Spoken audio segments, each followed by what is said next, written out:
Esta é a quinta vez que um par de bombardeiros B-52, como a terceira, que é o B-1, outro bombardeiro estratégico, fazem suas rondas. Essas são mensagens diretas ao senhor Maduro. O próximo sinal que o presidente acabou de dar há 3 dias é que resta pouco tempo ao senhor Maduro. Ele pode muito bem embarcar em um Falcon Learjet e ir para Moscou. Ou ele poderia tentar ir para o Irã, ou poderia tentar, porque esses são os únicos países viáveis onde o senhor Maduro poderia fazer uma fuga.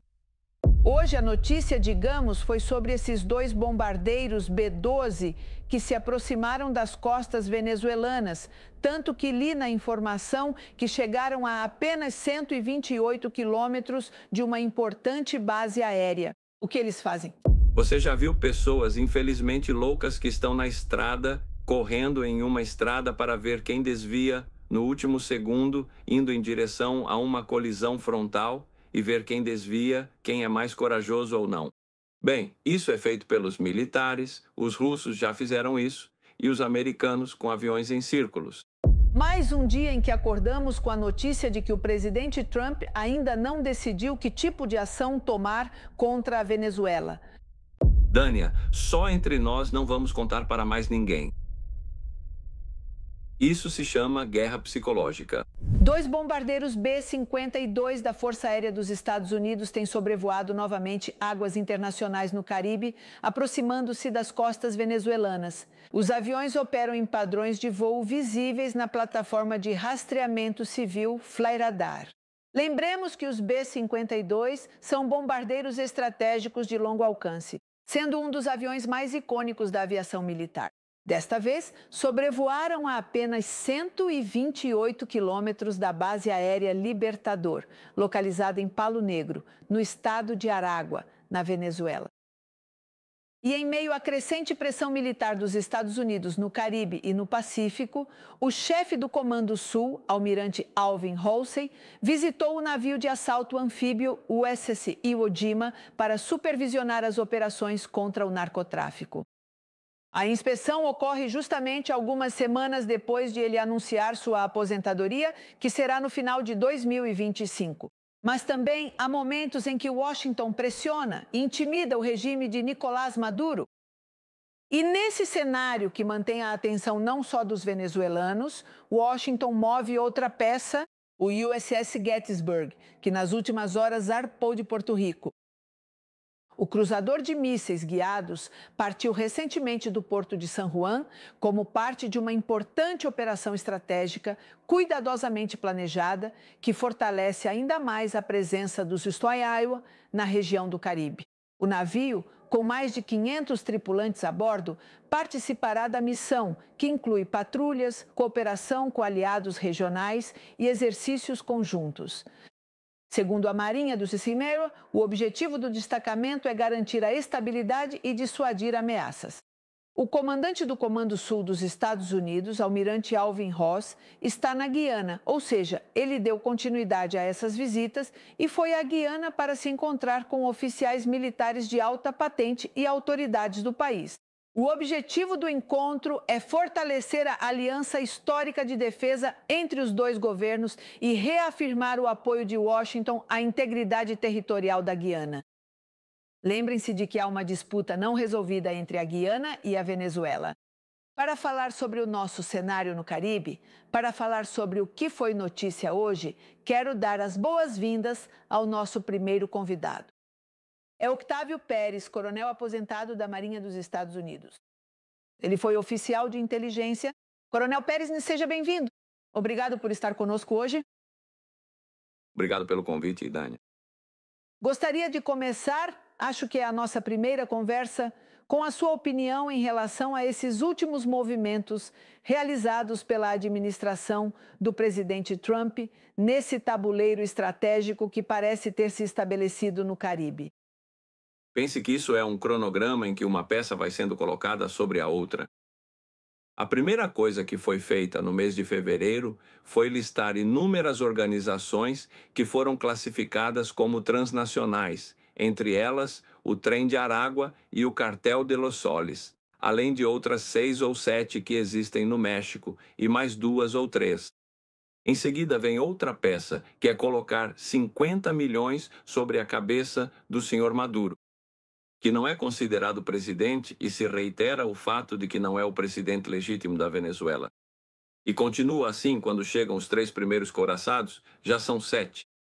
Você acabou de falar do Georgetown, que são 8 couraçados, cada um com quase 150 mísseis de cruzeiro. Já estão a caminho nestes dias o Gerald Ford, que é o porta-aviões, com um par de reatores nucleares mais modernos que a frota americana possui, com outros 90 e tantos aviões e helicópteros. Já tem o Iwo Jima, que é o que o comandante estava visitando em, como é que chama? No Caribe hoje para inspecionar a tropa. O Iwo Jima tem aviões Osprey, que são aviões de assalto, decolam verticalmente e conta com um contingente de 4.500 fuzileiros navais.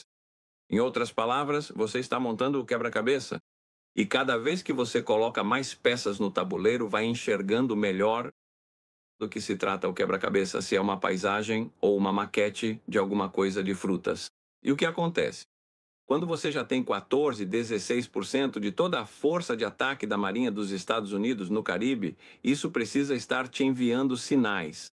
Ao mesmo tempo, não só no Caribe, mas também no Pacífico. Já são 17, 16 missões, nas quais mais de 62 pessoas foram abatidas.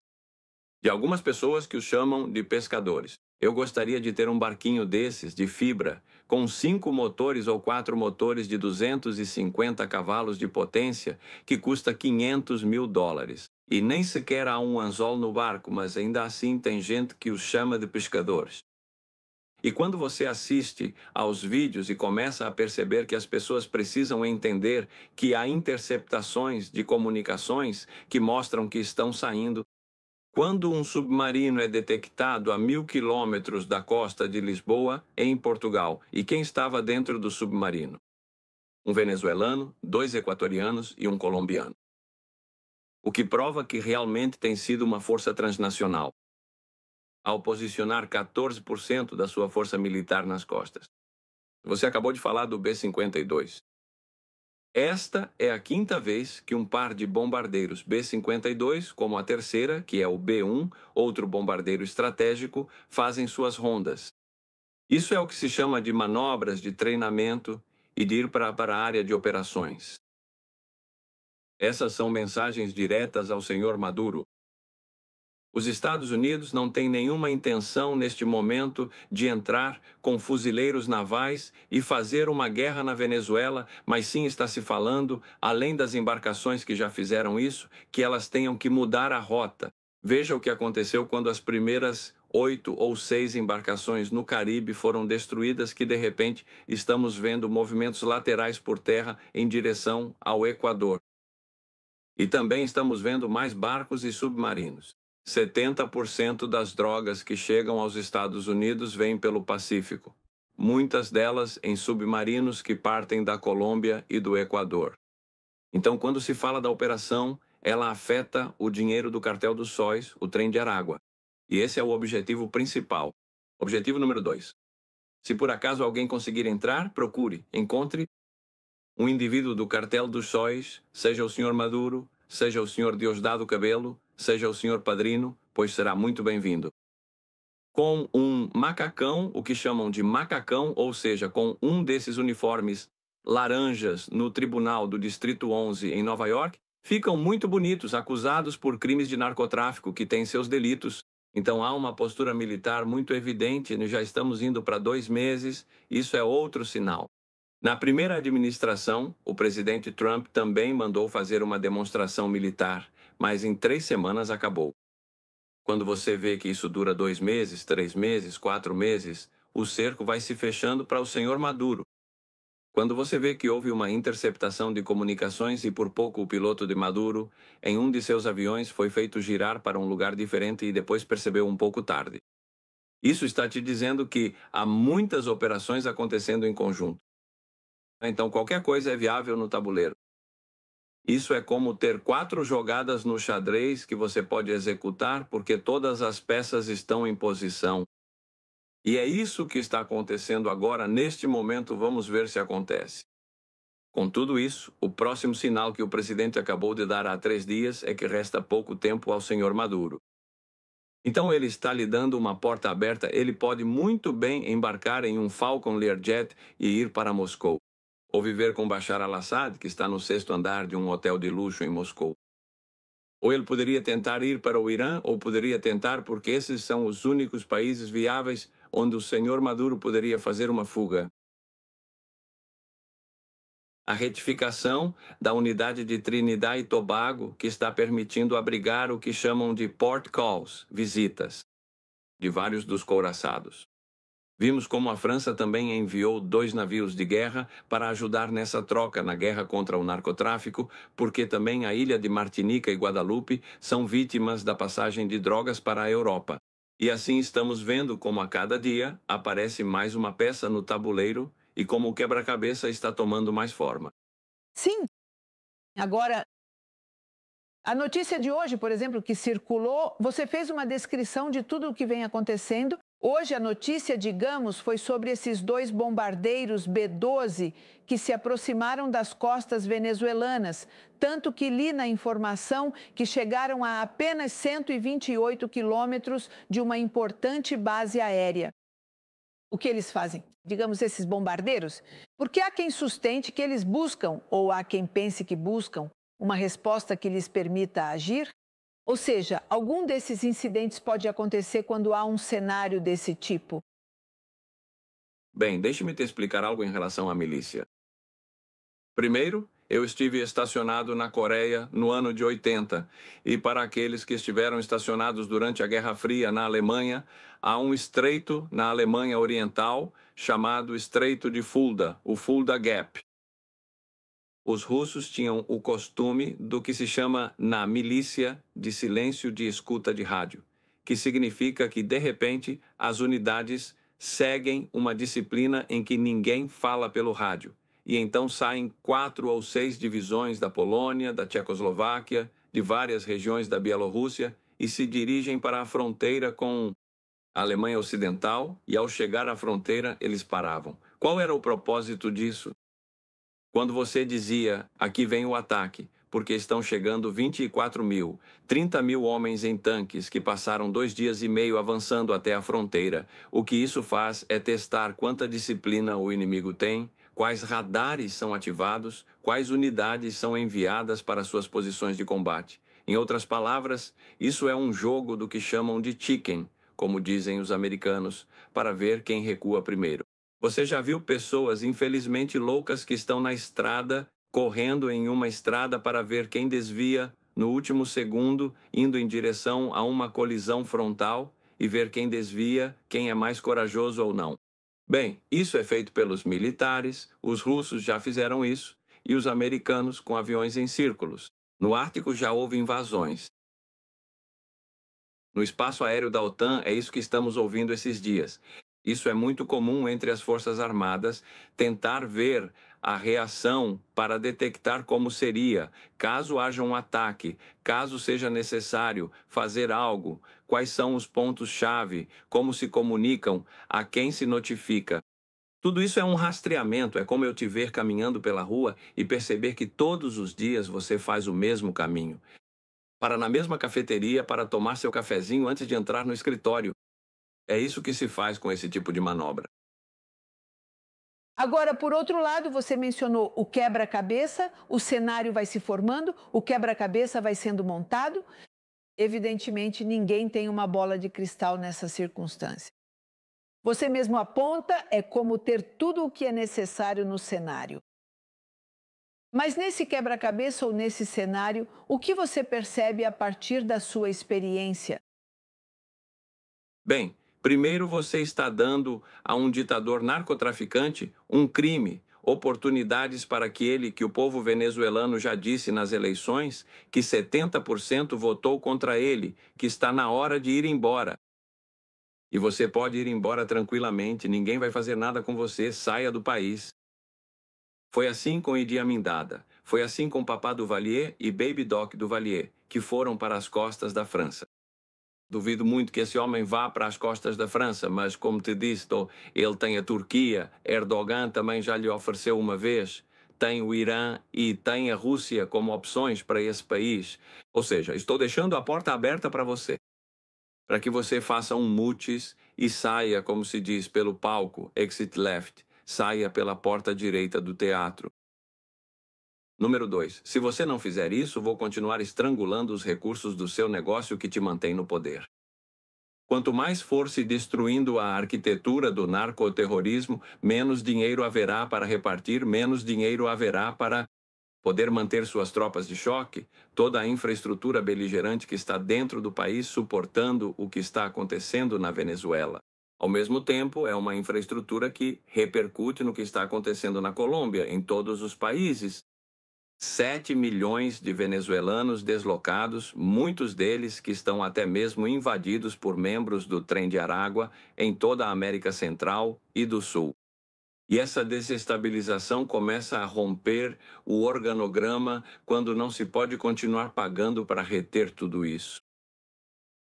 E, embora não acreditem, o objetivo número 1, que é a guerra contra o narcotráfico e essas organizações transnacionais, que segundo as leis internacionais do Código de Genebra, assim como os talibãs, e alegam que, ao cair, não tem direito a julgamento.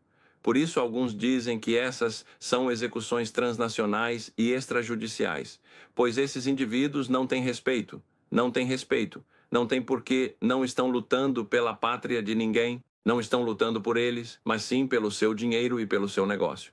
Assim, o que vimos com o submarino de Portugal, com 3 nacionalidades em um submarino, que coincidência. O que isso te diz é que é um crime organizado. Quando você tem cartéis mexicanos operando no Equador, quando você tem esse tipo de organização transnacional que não é de agora, isso já acontece há anos, senhores. Vocês, colombianos, já viveram isso. Vocês viveram isso depois que o cartel de Medellín e de Cali caíram. Os mexicanos estão envolvidos na Colômbia, no Equador, na Venezuela. Vimos como as pessoas se infiltraram, como se chama, do Hezbollah procurando passaportes. Há inúmeras atividades ilegais que mantêm Maduro no poder, que sustentam todo esse crime. Imagine quando esse dinheiro começa a faltar e começa a diminuir a demanda por essa droga que não está chegando. Um submarino com 1,7 toneladas, que são 2.800 libras. Multiplica isso dividido por 2,54 quilos. Isso é um impacto tremendo na economia do narcotráfico. E é aí que realmente vai haver uma operação. Agora, existe a possibilidade de que, em uma interceptação de comunicações, encontrem o indivíduo fora da capital ou fora de uma cidade e haja uma operação que existe, com forças especiais. Houve um incidente em 2013, em Trípoli, na Líbia, onde fomos resgatar um indivíduo que havia sido o autor intelectual do bombardeio das embaixadas no Quênia e na Tanzânia em 1998, da Al-Qaeda. E naquele momento não foi disparado um único tiro, 8 homens chegaram. Eles esperaram ele chegar do trabalho e às 6:30 da manhã o capturaram, colocaram-no em uma van e em menos de 24 horas ele já estava nos Estados Unidos com um macacão laranja. E essa também é outra possibilidade do que pode acontecer nessa área. Como militar que o senhor foi, pergunto, confundir faz parte da estratégia? Vou explicar. Um dia podem nos dizer, é iminente um ataque, digamos, em território venezuelano de qualquer tipo. Outro dia perguntam ao presidente Trump, e se há alguma ação contra a Venezuela, ele responde laconicamente, não. Outro dia voltam a perguntar e ele diz, mas afinal, quem seria eu se dissesse a vocês o que estamos pensando? Mais um dia em que acordamos com a notícia de que o presidente Trump ainda não decidiu que tipo de ação tomar contra a Venezuela. Voltamos à questão, é iminente, a confusão faz parte da estratégia militar. Dânia, só entre nós não vamos contar para mais ninguém. Isso se chama guerra psicológica. Operações psicológicas. Guerra psicológica. A guerra psicológica é como te colocar numa situação difícil sem saber qual será o próximo passo. E como já dissemos, tenho tudo o que preciso para fazer tudo o que estiver ao meu alcance. E se você se mexer e pisar em um ovo, eu te pego. E é aí que está a questão. Há informações que são verdadeiras, há informações que servem para confundir e há informações para te fazer agir. Você, do lado de quem recebe a notícia, pode analisar, como dizem os americanos, é um blefe? Está lançando uma cortina de fumaça ou é verdade? A questão é que aí estão os elementos para fazer tudo o que falamos. Então você decide o que quer fazer. Quanto tempo Maduro pode aguentar se, digamos, olha, vamos fazer uma correlação. Hoje em dia, a Ucrânia, com seus drones, destruiu 20% das refinarias na Rússia. E estamos falando de drones que vão milhares, 1.000 quilômetros para dentro. Já não há gasolina na Rússia, já existem problemas internos na Rússia em relação à produção e às refinarias. Imagine se nós, em 3 meses, afetarmos de 30% a 40% do narcotráfico que está entrando nos Estados Unidos dessas intervenções, não apenas no Caribe, mas também no Pacífico.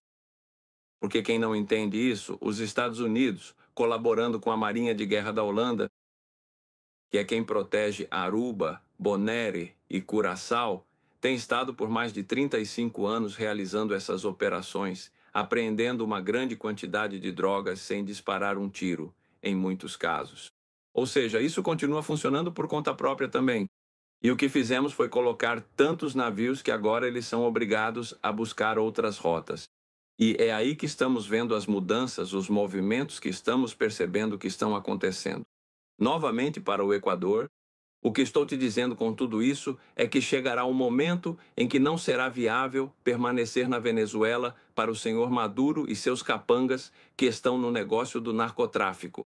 Essas organizações transnacionais, quando você me diz que fico aquém, em outras palavras, ele será o titular no cartel dos sóis, mas se quem está por trás disso, que não sabemos quem é, cuidado para não ser alguém ainda maior que ele, disser já não nos convém.